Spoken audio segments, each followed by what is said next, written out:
Hi, I'm John with White Surveying.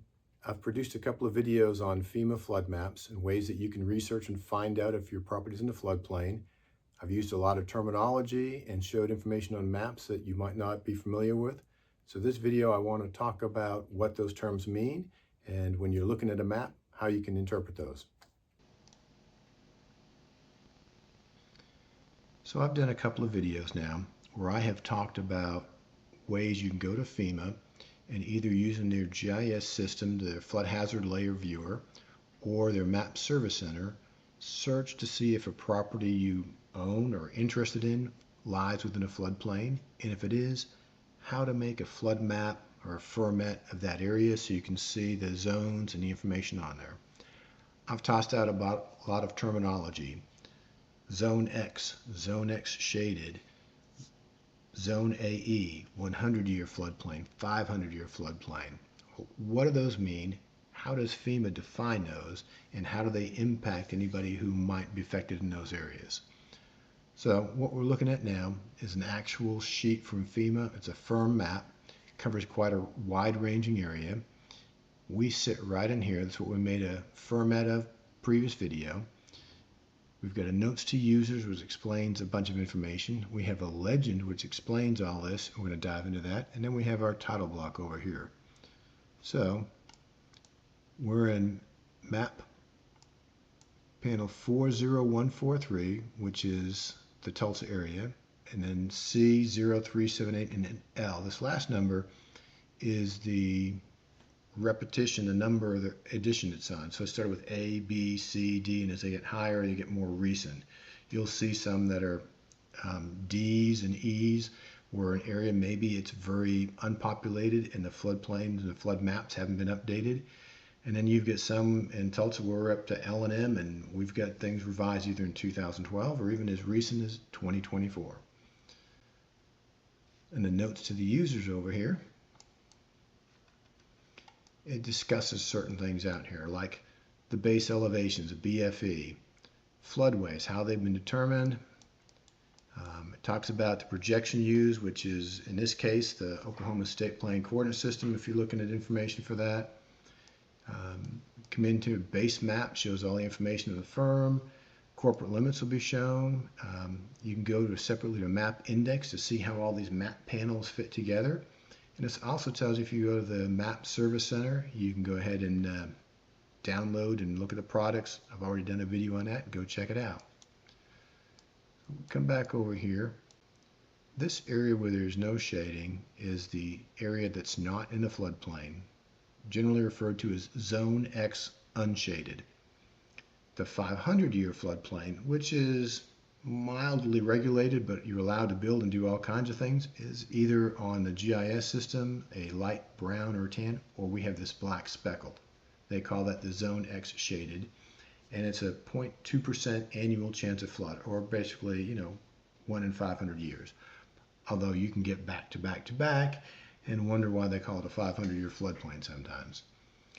This blue area, which is solid blue in the GIS system, and the speckled blue on the map created through the Map Service Center, is Zone A. There's Zone A, Zone AO, Zone AE, and they're all just different variations of the 100-year floodplain. This area with the stripes kind of coming through here, this cross-hatching, is actually the 100-year floodplain, but the floodway, where the water's flowing. In this case, this is where Tulsa has gone through and channelized Mingo Creek to control flooding in the area. So let's see how it is that FEMA defines these. If we come over here to our legend, and I don't know why they start up here on the top, I want to come down here and start in the area. This other areas they're talking about. So the area no hatching, that is Zone X or sometimes Zone D on certain maps. Areas determined to be outside the 500 year, basically no floodplain. Then we come up here, this is that Zone X shaded we have. That's the 500 or the area of 0.2% annual chance of flood. Or it could even be the area of the 100-year flood, the 1% annual chance flood, but with depths less than a foot or drainage areas are less than a square mile. So they drain off pretty quick and not cause major flooding. Also areas that are protected from levees by the 100-year floodplain. So you might normally flood, but because they built levees, you're protected as long as the levees are intact. So some different verbiage they put in there. We want to come up here and look at our zone for the 100 year.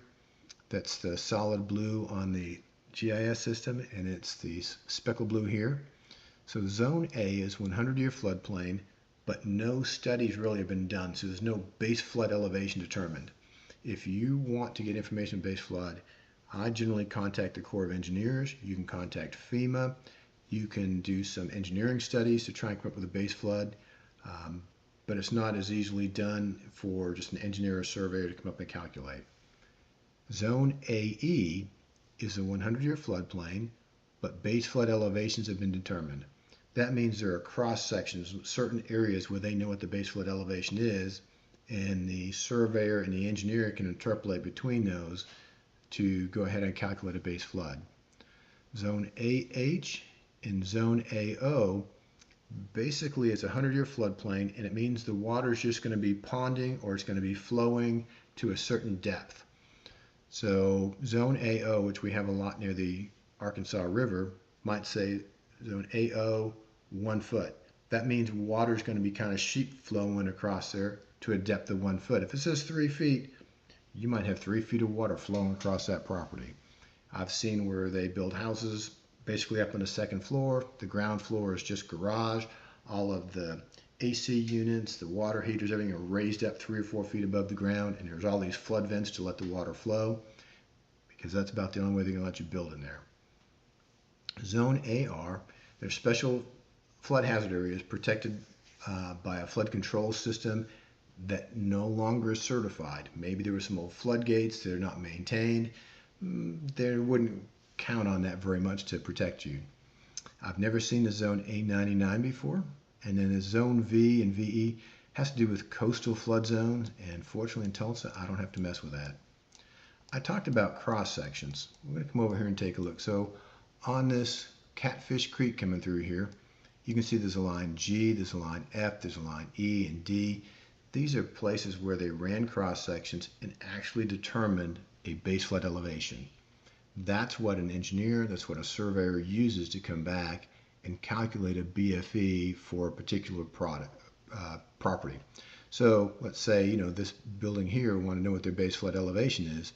It's going to be somewhere between the elevation here and the elevation here, and we can use a flood information system and go and look and scale all the stuff in there and come up with a base flood. That's a story for another time. So now you've been introduced to the terminology on the flood map, the different flood zones, the coloring, and how FEMA defines them. I hope you found this useful.